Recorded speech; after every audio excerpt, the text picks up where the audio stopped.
જામનગરમાં SOG constable લાંચ લેતા ઝડપાયો છે। પીએસઆઈ રાઇટર વતી લાંચ લેવા જતા કોન્સ્ટેબલ ઝડપાયો છે। ફરિયાદીને હેરાન નહીં કરવા માટે લાંચ માંગવામાં આવી હતી। પીએસઆઈ આરડી ગોહિલ અને રાઇટરે 50,000ની લાંચ માંગી હતી। ઉપેન્દ્ર ગોહિલ વધુ માહિતી આપી રહ્યા છે। ઉપેન્દ્ર, જણાવશો શું વધુ વિગતો?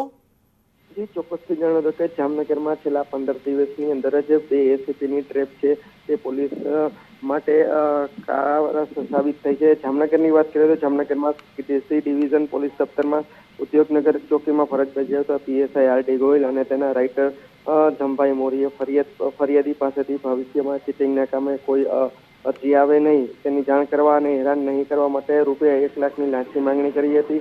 ફરિયાદી અને પીએસઆઈ તથા તેના રાઇટર વચ્ચેના સમાધાનકારી બદલમાં એસઓજીના કોન્સ્ટેબલ રવિ શર્માએ મધ્યસ્થી કરી ગોઠવણ કરી આપી હતી। જોકે ફરિયાદી લાંચ આપવામાં માંગતા ન હોવાથી તેઓએ એસીબીની વડી કચેરીનો સંપર્ક કરી ફરિયાદ કરી હતી। તેને લઈને રાજકોટ એસીબીની પીઆઈ વિરાણીની ટીમે ગઈકાલે રાત્રે એક ટ્રેપ ગોઠવી હતી, જેમાં ફરિયાદી અને પીએસઆઈને રાઇટરને વાત કરાવી લાંચની રકમ કેવી રીતે ક્યાં પહોંચાડી તેમ જણાવવામાં હતું, જેને લઈને એસઓજીમાં ફરજ બજાવતા અને પોતાના વિશ્વાસુ અને ફરિયાદી સાથે લાંચનું સેટલમેન્ટ કરાવી દેનાર પોલીસ કર્મી રવિ શર્માને 1 લાખની રકમ આપી દેવાનું કહેવામાં આવ્યું હતું।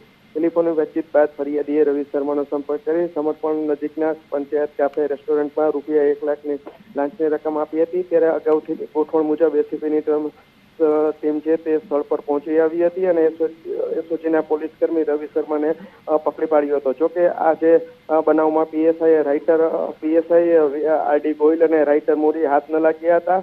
જોકે પોલીસે આ બાબતની તપાસ હાથ ધરી છે સમગ્ર બનાવમાં। અને જામનગરમાં છેલ્લા 15 દિવસમાં જે રીતે પોલીસ પર ચોકઠું ગોઠવવામાં આવ્યું હતું અને એસીબીની ટીમ સફળ રહી હતી, ત્યારે પોલીસ બેડામાં એક ચકચાર જાગી છે। આભાર સમગ્ર માહિતી આપવા માટે।